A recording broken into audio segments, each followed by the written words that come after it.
मैं क्रमवार तरीके से कुछ बातें आपके सामने रख देना चाहती हूं और वो बातें रखनी जरूरी है। सबसे पहले तो अधिकार क्षेत्र का सवाल आता है, ज्यूरिसडिक्शन। चुनाव आयोग ने हमसे जवाब मांगा था और हमने अपने जवाब में यह विस्तृत उल्लेख किया है कि आर्टिकल 324 जो संविधान का है उसके तहत फ्री एंड फेयर इलेक्शन कराना चुनाव आयोग की जिम्मेदारी है, उनका कार्यक्षेत्र है, उनका कर्तव्य है। और इसीलिए चुनाव आयोग ने समझ दिखाते हुए राजनीति में दखल अंदाजी करने से परहेज किया है पास्ट में। Chapter 19A of the Indian Penal Code 1860 और the Representation of People Act 1951 commission को यह निर्धारित करने में मदद जरूर करता है कि क्या वैधानिक है और क्या असंवैधानिक है, क्या लीगल है और क्या इल्लीगल है। और इसी के चलते सांप्रदायिक लफ्फाजी, बयानबाजी, नफरती भाषण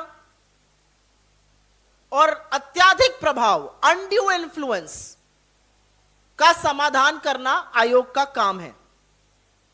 लेकिन क्या आयोग का काम यह है कि पॉलिटिकल पार्टीज लोगों के सामने क्या वादे करती हैं और लोग उन वादों से कितना प्रभावित होकर उनको वोट करते हैं, कितना विश्वास जताते हैं?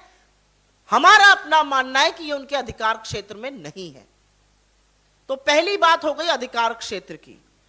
दूसरी बात हो गई एनफोर्सेबिलिटी की, कि जो कानून बने हुए हैं उनका कितना पालन हो रहा है, उनकी कितनी देखरेख हो रही है, उनका कितना कार्यवान हो रहा है।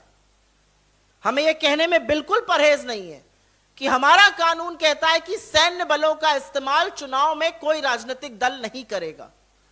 लेकिन भारतीय जनता पार्टी ने तमामों पोस्टरों के तहत, भाषणों के तहत प्रधानमंत्री मोदी जी ने और अमित शाह जी ने सैन्य बलों का प्रयोग किया। हम इस पर आयोग के पास गए और आयोग ने उनको क्लीन चिट दी। आयोग के सामने बड़े ज्वलंत मुद्दे हैं और हमारा मानना है कि पहले उन ज्वलंत मुद्दों का निर्वहन कर लीजिए, बाकी बातें तो बाद में करिएगा।